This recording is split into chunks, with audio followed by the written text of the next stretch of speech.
Le niveau informel est évalué en 2016 à 97%. L'essentiel des PME évolue dans le secteur informel.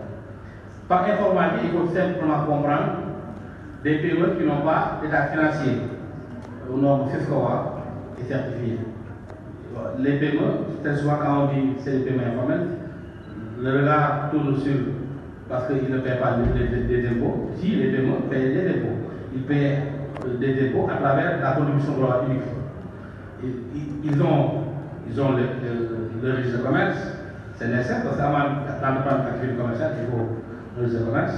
Ils ont des linéaires, mais si ces PME-là n'établissent pas de comptabilité au nom de au niveau de la NSE, on les considère comme informels. Il y a même des pays qui font même, qui demandent plus en termes de formalisation. Ils vous demandent obligatoirement de déclarer les emplois que vous avez avec vous. Dans certains pays, si cet emploi ne sont pas déclarés, on va vous considérer comme informel, conformément à la réglementation 301 de l'OIT.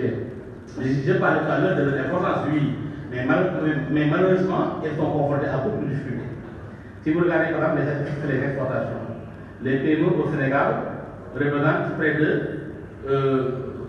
moins de 20% des exportations totales. C'est pour dire, encore une fois, il y a un effort à faire en termes d'accompagnement, d'encadrement des PME à l'export. Aujourd'hui, les exportations sont encore les affaires de grandes entreprises. Elles sont nombreuses du point de vue, pourcentage 82%, mais malgré ça, c'est ne représente que moins de 20% des exportations. Le souci majeur des PME, c'est l'accès au financement pour les revenus. D'ailleurs, qui est l'objet de notre sujet, avec les structures, les panélistes vont intervenir. Quand on fait les statistiques en 2022, pour voir quelle est la part des PME dans le financement bancaire. C'est vrai que dans le financement, il n'y a pas que le financement bancaire. Mais il faut noter que le financement bancaire est le plus important. Je vais y revenir. Quand on a fait les statistiques, les PME représentent 9% du portefeuille des banques. 9%, c'est excellent, c'est très faible. C'est ça qui nous a poussé à lancer des consultations avec la Banque centrale et l'appui de la GIZ dans le cadre du programme Compact Africa pour voir qu'est-ce qui fait que les PME n'ont pas des accès faciles au financement bancaire. Parmi les contraintes, il y a le caractère informel. Parce que si vous n'avez pas de comptabilité à travers une banque qui doit vous financer, vous avez vu, la banque aura énormément de difficulté à vous apprécier en tant que bon père de famille. Le taux de défaut aussi était jugé très élevé au bout de 2 mois. À l'époque, quand on faisait l'étude sur les difficultés d'accès au financement, le taux de défaut était de l'ordre de 30%, extrêmement élevé. Cela veut dire quoi? Il y a qui empruntent mais qui ne remboursent pas. Voyez-vous les difficultés auxquelles les banques sont confrontées. Les banques aussi ont beaucoup de contraintes pour apprécier les informations que leur donnent les PME.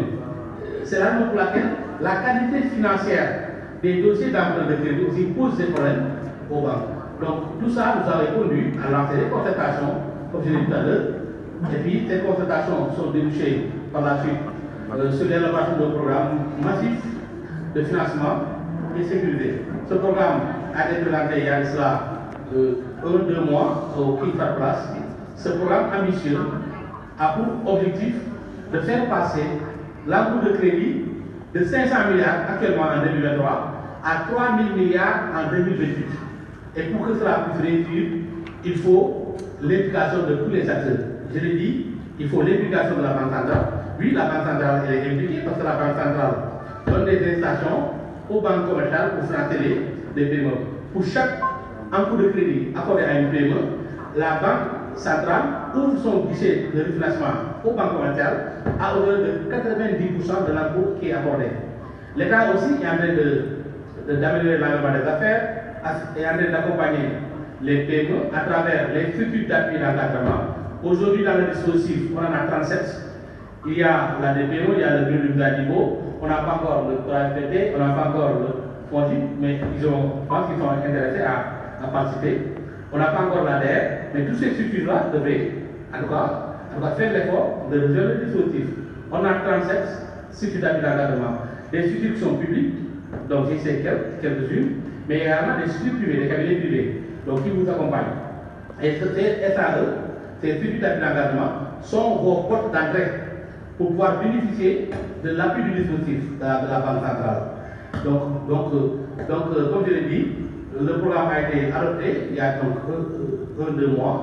Nous avons d'y travailler vraiment pour essayer d'inverser ces tendances. J'ai parlé des problèmes d'exportation, j'ai parlé des problèmes de financement. Sur la richesse, malgré le nombre important, les PME ne représentent que 33% du PIB. Et tout ça, je pense que si on regarde plus clair, le plus grand des problèmes, c'est d'abord le caractère informel. Si vous êtes informel, personne ne vous prend au sérieux. Vous ne pouvez pas avoir de partenaire sérieux, vous ne pouvez pas avoir l'accompagnement des banques. Et même nous, l'État, pour certains programmes, ils sont destinés aux paiements qui arrêtent de se formaliser. Je ne dis pas pour ceux qui sont dans l'informel, ils n'ont pas de programme. Oui, nos partenaires tout à l'heure vont revenir sur des programmes qui sont destinés au secteur informel. Mais je pense que vous gagnerez à vous formaliser pour profiter de tout ce que l'État est en train de mettre à votre disposition pour vous accompagner. J'ai le plaisir pour utiliser toutes ces questions.